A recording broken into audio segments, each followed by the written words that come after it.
आज का ये सेशन हमारा है कि माइक्रोसॉफ्ट एक्सेल के अंदर हम basic and advance mathematical operations जो हैं उनको किस तरह से परफॉर्म कर सकते हैं, क्योंकि एक्सेल एक बहुत एडवांस चीज़ है और ये हमें ज़िंदगी के हर मसले में कहीं ना कहीं हेल्प कर सकता है। बस प्रॉब्लम ये है कि हमें इसको यूज़ करना आना चाहिए। अगर हमें ये यूज़ करना नहीं आता तो इसका मतलब ये नहीं है कि एक्सेल में वो चीज़ मौजूद नहीं है।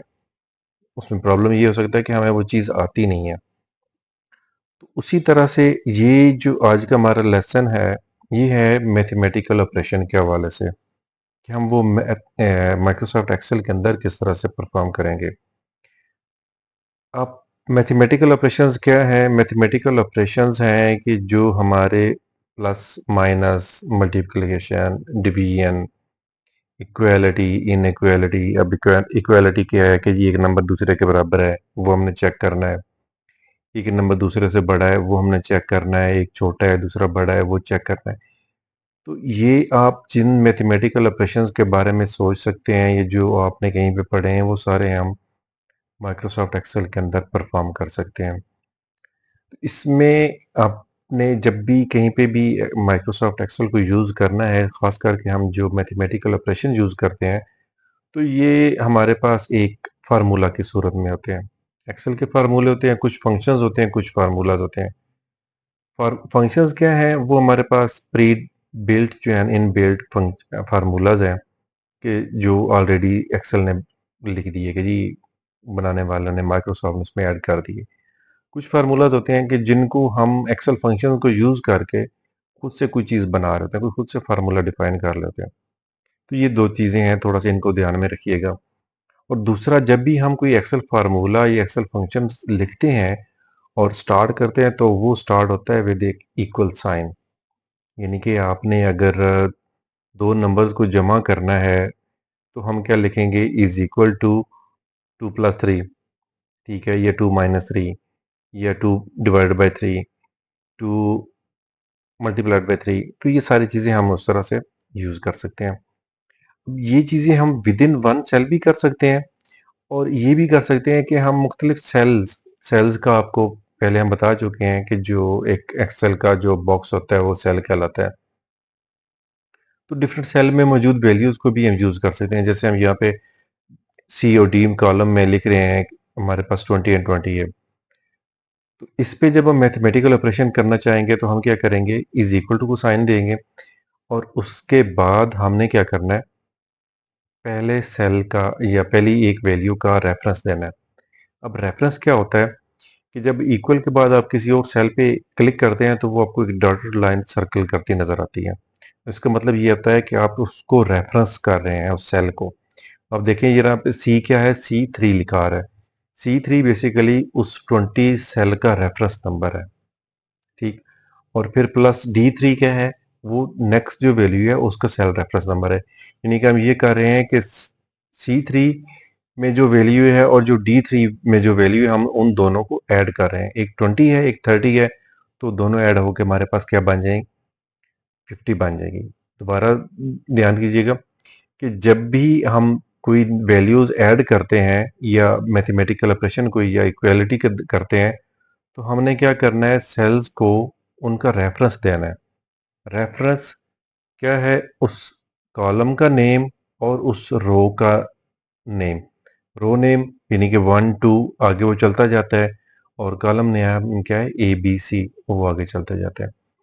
तो अगर आप लिखना चाह रहे हैं किसी भी सेल पे, आपको पता है कि यार वो D30 में है, तो आप उसको simply is equal to D30 plus C30 लिख देंगे, तो वो दोनों सेल्स को सम कर देगा खुद ही। अब इसमें एक और चीज़ है कि जब हम रेफरेंस देते हैं तो उसमें ज़रूरी नहीं है कि वो कैपिटल में हो। जब हम क्लिक करके उसमें ऐड करते हैं रेफरेंस, तो वो कैपिटल में दे रहा होता है। लेकिन जब हम उसको एज टाइप करके दे देते हैं, फ़र्ज़ की आप टाइप करते हैं जी सी स्मॉल में आप टाइप कर देते हैं, तो उसका कोई फ़र्क नहीं पड़ता। यानी कि दोनों वैल्यूज़ सेम रिज़ल्ट देती हैं हमें। तो ये चीज़ थी हमारे पास कि बेसिक हम जो मैथमेटिकल ऑपरेशन है उसको एक्सेल के अंदर कैसे स्टार्ट करते हैं। तो आगे चलते हैं कि आगे चल के हम देखते हैं कि हम अगर मल्टीप्लिकेशन करना चाहें, मल्टीप्लिकेशन के लिए प्लस एंड माइनस का तो हमें पता है कि जी प्लस साइन यूज़ कर लिया और माइनस साइन यूज़ कर लिया। लेकिन डिवीजन के लिए क्या करना है, डिवीजन के लिए हमने फॉरवर्ड स्लैश होती है। फॉरवर्ड स्लैश आप देखें ज़रा अपने कंप्यूटर पे, जहाँ पे नंबर्स होते हैं तो उसके ऊपर एक फॉरवर्ड स्लैश आपको नज़र आ रही होती है। आपने वो ऐड करनी है और आगे चल के जब हम इसको यूज़ करेंगे डिवीजन को तो फिर हम उसको इस्तेमाल भी करेंगे।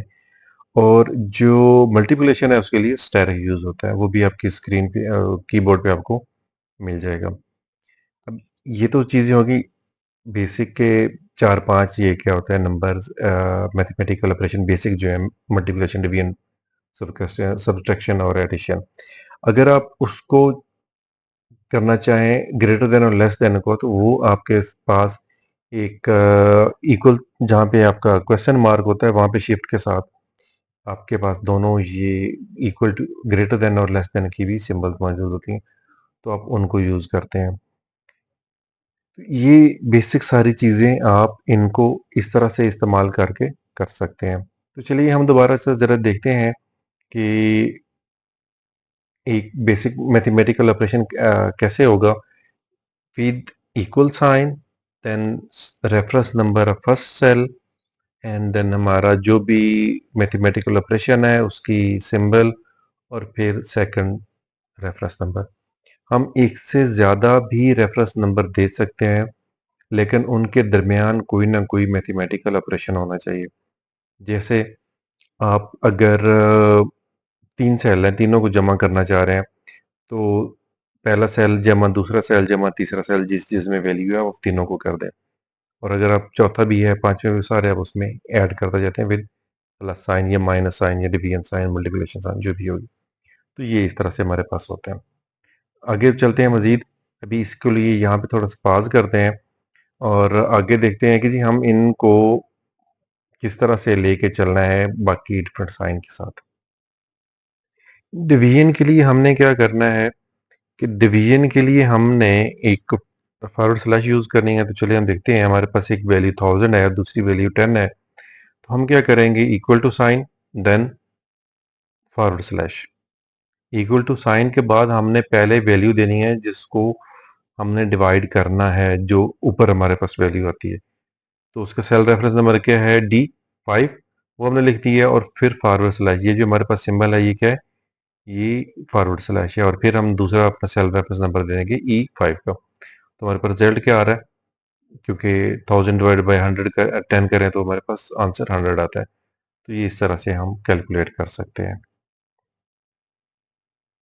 इसी तरह से आपने बाकी जो आपको डिफरेंट मैथमेटिकल ऑपरेशंस आपके माइंड में आते हैं, जो आपने पढ़े हैं, आपने उनको अप्लाई करना है। वैल्यूज़ कहीं पे किसी सेल में हो और आप उसका रिजल्ट किसी और सेल में देख रहे हो, आपने उनको ट्राई करना है और आपने देखना है कि आपके रिजल्ट कैसे आते हैं। पहले ऐसी वैल्यूज़ यूज़ करें जैसे हमने 1000 और 10 की है, ताकि हमें उसकी वैल्यू सिंपली नोन हो। फिर उसके बाद आप कॉम्प्लेक्स वैल्यूज़ को यूज़ करते जाएँ, आपको आसानी हो जाएगी। तो ये आप इसको थोड़ा-सा कीजिएगा और फिर नेक्स्ट सेशन में हम देखेंगे कि हम एडवांस जो एक्सेल फार्मूलाज़ हैं, उसको हम कैसे यूज़ कर सकते हैं। तो आज के लिए इतना ही। Thank you so much.